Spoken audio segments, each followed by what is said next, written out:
Hey, here are 5 stupid things I've noticed about one of my favorite cheesy 80s action-adventure shows, Knight Rider. Michael's always getting out of the car.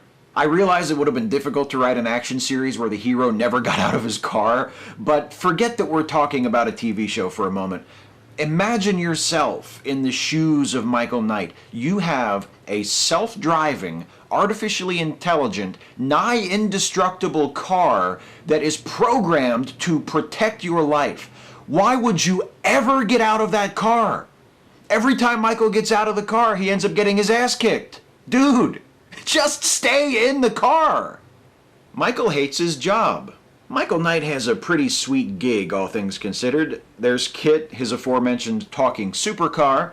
There's the fact that he's always running into beautiful women who are receptive to his tireless, almost pathological sexual advances. And there's the fact that he gets to be a hero and fight crime and help people and make the world a better place.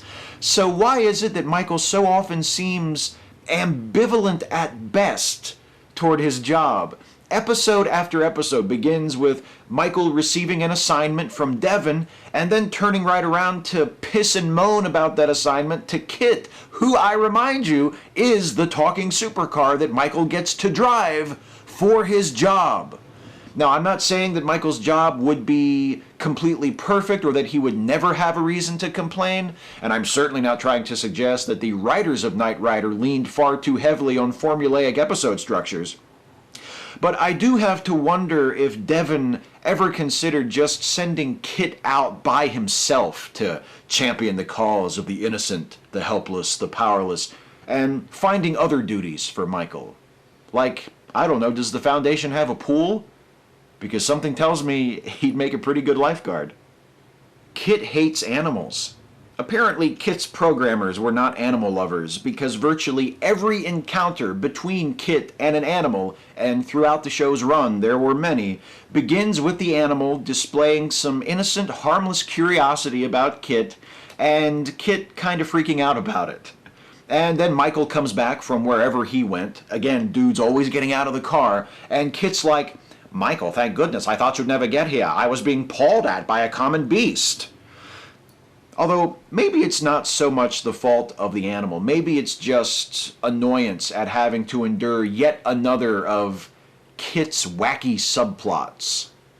A Knight Rider episode typically had an A story, which would be about Michael trying to solve a murder by entering an illegal street race or something, and a B story, which would consist of a series of cutesy encounters between KITT and an animal or a child, or would-be car thieves constantly thwarted by KITT's impenetrable defenses. The B story was there to pad out the main plot or to give KITT something to do in the episode if the main story didn't happen to prominently feature him. Might sound odd that a series built on the premise of a guy driving a talking car would have episodes where the car didn't really figure into the main story, but there were a few. Super Pursuit Mode. Then again, how many stories can you tell about a guy in a talking car? That's a rhetorical question. Obviously, the story potential for a series about a guy fighting crime with a talking car is limitless, but the writers of Knight Rider began to run noticeably dry after about 3 seasons. That dwindling inspiration, combined with declining TV ratings, saw the 4th season of the show introduce what may very well have been the silliest feature of this very silly series, Super Pursuit Mode, which enabled KITT to transform from a sleek black sports car to a sleek black sports car with a bunch of clunky-looking shit attached to it. Super Pursuit Mode was such an obviously terrible idea that eventually it only appeared for a few seconds at a time right near the end of episodes. And worst of all, it didn't help anything. Knight Rider's 4th season was its last. Ah well. No matter what happens, KITT, we'll always have wherever this show was supposed to take place. LA, I guess. The hardest part was only picking 5. Catch you next time.